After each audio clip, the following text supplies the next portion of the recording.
1999 की बात है, रियल बात है, कहानी नहीं है, रियल इंसिडेंट है। एक व्यक्ति थे जो NIIT नाम के संस्थान में दिल्ली में पढ़ाया करते थे, प्रोफेसर थे। उनका नाम है प्रोफेसर सुगत मित्रा। सुगत मित्रा पढ़ा रहे थे और ठीक अपना जीवन चला ही रहे थे, और उनके मन में एक सपना था कि जितना मैंने पढ़ा सीखा, अगर वो सिर्फ मेरे काम आया तो फिर उसमें सुख किस बात का है। क्या मैं अपनी शिक्षा को उन लोगों तक पहुंचा सकता हूं जिनके पास शिक्षा का क ख ग भी नहीं है, शुरुआत भी नहीं है।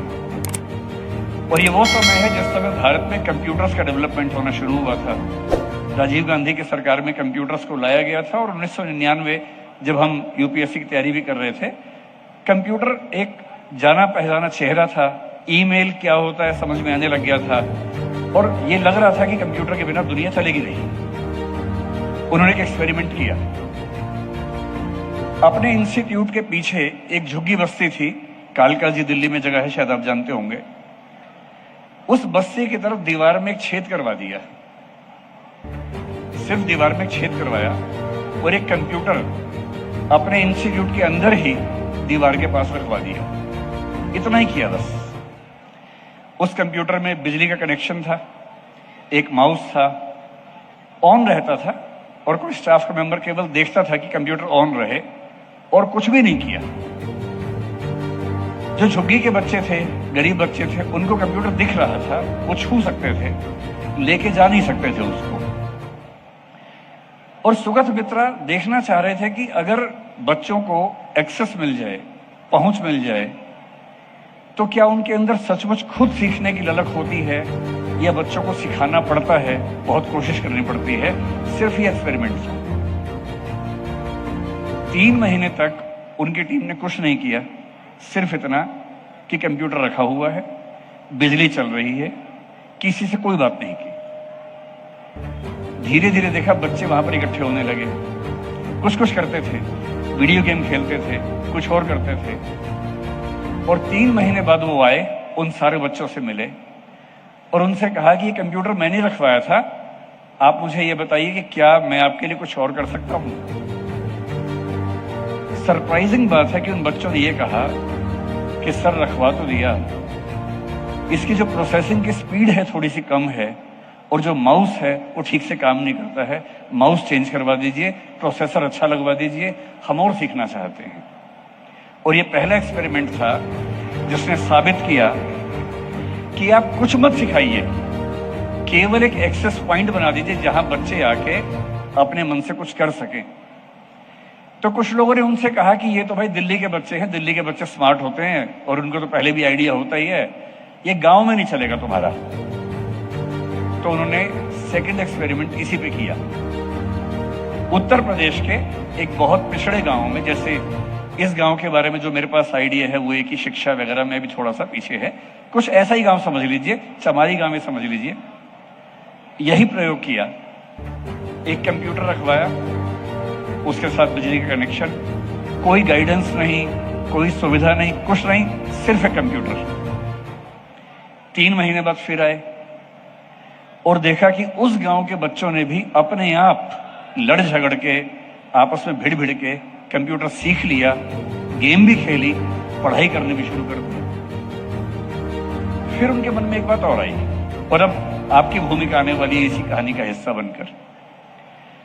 वो दक्षिण भारत में गए, तमिलनाडु में, और तमिलनाडु का एक गांव है जो तटीय गांव है, कोस्टल विलेज है, उसका नाम कलपिक्कम शायद है।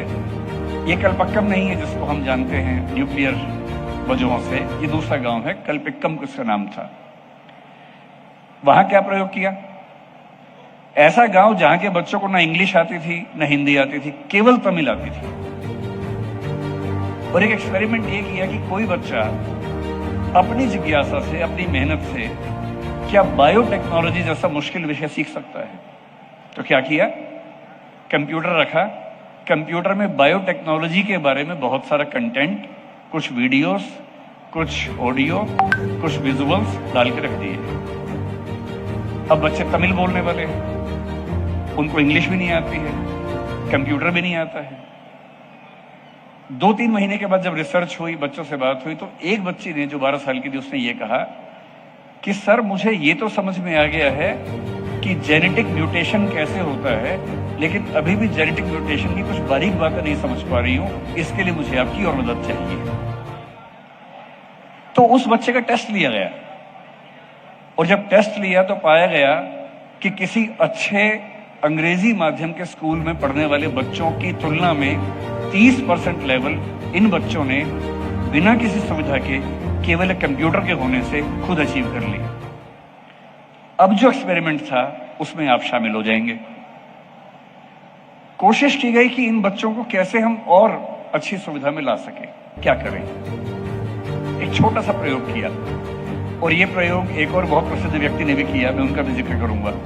प्रयोग क्या किया, उसी गांव की एक महिला जिसकी उम्र लगभग 30-35-40 के आसपास थी, दीदी समझ लीजिए, आंटी समझ लीजिए, चाची समझ लीजिए, जो बच्चों से बहुत प्रेम करती थी और बच्चे उनको बहुत मानते थे। वो महिला भी पढ़ी लिखी नहीं थी। उस महिला से कहा कि आपको सिर्फ एक काम करना है, ये बच्चे लाइब्रेरी में आएंगे, ये बच्चे कंप्यूटर पे खेलेंगे, इनको इंग्लिश नहीं आती, तमिल में कुछ करते रहेंगे, ये जो कुछ भी करते रहें, बस तुम खड़ी रहना और बीच बीच में इनकी पीठ थपथपा देना, इनका हाल पूछना और शाबाशी देते रहना।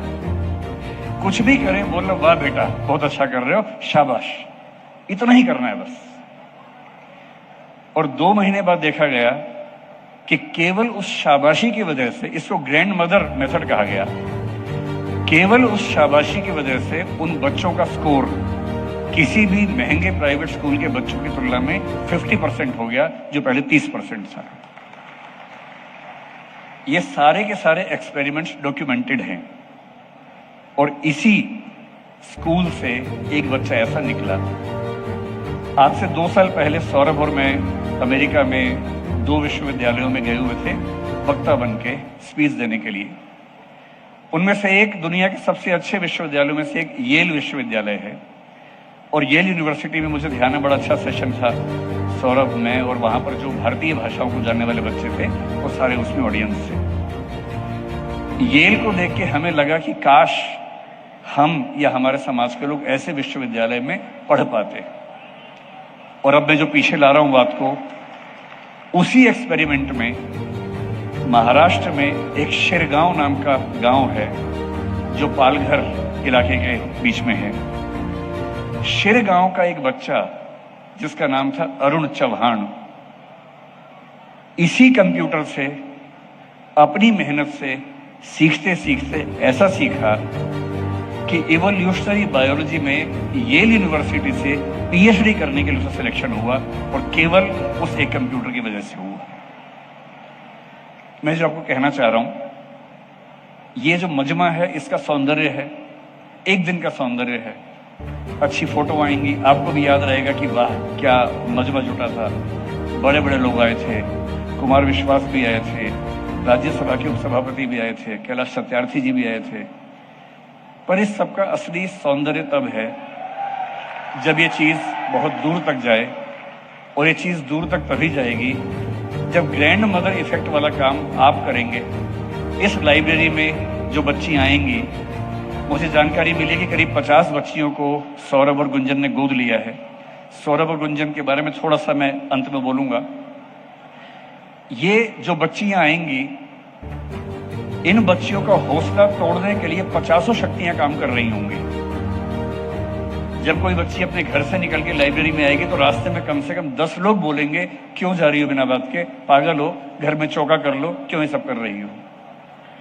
कुछ ऐसे लड़के भी होंगे थोड़ा परेशान भी कर देंगे। समाज के अपने सच होते हैं, उससे हम कैसे बच सकते हैं। अगर आपने उन बच्चियों को शाबाशी दे दे के 1 साल 2 साल 3 साल यहाँ बैठने की आदत डाल दी, तो मैं दावे से कह रहा हूं कि आज से 10 साल 15 साल के बाद इतिहास में लिखा जाएगा कि एक लाइब्रेरी बनी थी, उस लाइब्रेरी की बच्चियों ने बड़े बड़े काम किए।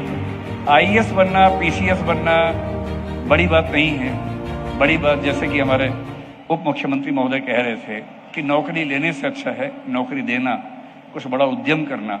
एक लाइब्रेरी सौरभ ने बनाई है, ये बच्चे अपनी अपनी लाइब्रेरियां बनाएं और धीरे धीरे पूरे बुंदेलखंड का विकास हो। बस मैं अंत में सौरभ के बारे में 2-4 लाइनें कहूंगा। मेरे यहाँ आने का उद्देश्य क्या है? सौरभ मेरा छोटा भाई है, जैसे जाकिर का वो बड़ा भाई है, ऐसे मेरा छोटा भाई है। हमारे बीच का संबोधन ही ये है। वो मुझे फोन करता है, बड़े भाई कैसे हो? मैं बोलता हूँ छोटे भाई अच्छा हो। उसकी इच्छा थी, उसकी जिद थी, उसने प्रयोग किया तो आना ही था। और मेरे आने का एक छिपा हुआ उद्देश्य ये था कि मैं एक एकेडमिक व्यक्ति हूं, पढ़ता हूं, पढ़ाता हूं। जितना समय मिलता है मेरा मन करता है पढ़ता ही रहूं, कुछ और किताब पढ़ लूं। पर मैं सोचता हूं कि मैं एक विश्वविद्यालय या स्कूल शुरू करूं जिसमें बहुत सारे बच्चों की मदद कर सकूं, पर अब तक कर नहीं पाया। उसने मुझसे बाद में सोचा, कर भी दिया। तो मेरे मन में कभी कभी ये आता है कि मैं एक बार यहाँ आके देखूं कि सोचने और करने के बीच का जो अंतराल है उसे कैसे भरा जाता है। और मेरे एक बहुत प्रिय कवि हैं जिनका नाम है मुक्तिबोध। मुक्तिबोध वैसे कवि नहीं है जिनकी बात पे तालियां पड़ती हों। मुक्तिबोध वो कवि हैं जो दिमाग की नसें खोल देते हैं, जो खुद दिमाग की नसों के फटने से मरे थे क्योंकि समाज को लेकर बहुत तनाव में रहते थे। उन मुक्तिबोध की कविता है अंधेरे में। अंधेरे में की 3-4 पंक्तियां हैं। मैं जब भी सौरभ से बात करता हूँ मुझे वो पंक्तियां याद आ जाती हैं। और मैं, क्योंकि आज का दिन बड़ा पवित्र है, महिला दिवस भी है, सौरभ गुंजन की शादी की 15वीं वर्षगांठ है, इन दोनों से बड़ी बात इस लाइब्रेरी की शुरुआत है और मेरे लिए बड़ी बात कि मैं इसका हिस्सा बन पाया। वो जो 3-4 पंक्तियां हैं वो ये है, ये सौरभ तुम्हें समर्पित है। कहाँ पर हो भाई? हाँ, ये सौरभ को समर्पित है। वह रहस्यमय व्यक्ति, ये व्यक्ति बहुत रहस्यमय है मेरे लिए, मैं इसको समझ नहीं पाता। ये कभी भी कुछ भी करता है, जो कुछ भी करता है अच्छा करता है, शानदार करता है। और मेरे व्यक्तिगत जीवन में फिलहाल अभी के जीवन में इतना बड़ा हरफन मौला लियोनार्डो दा विंची जैसा व्यक्ति कोई दूसरा नहीं है। मन से बेमन से जैसे तो मैं भी हो भगवान के नाम का चुपचाप सीखता रहता हूँ। कल युग केवल नाम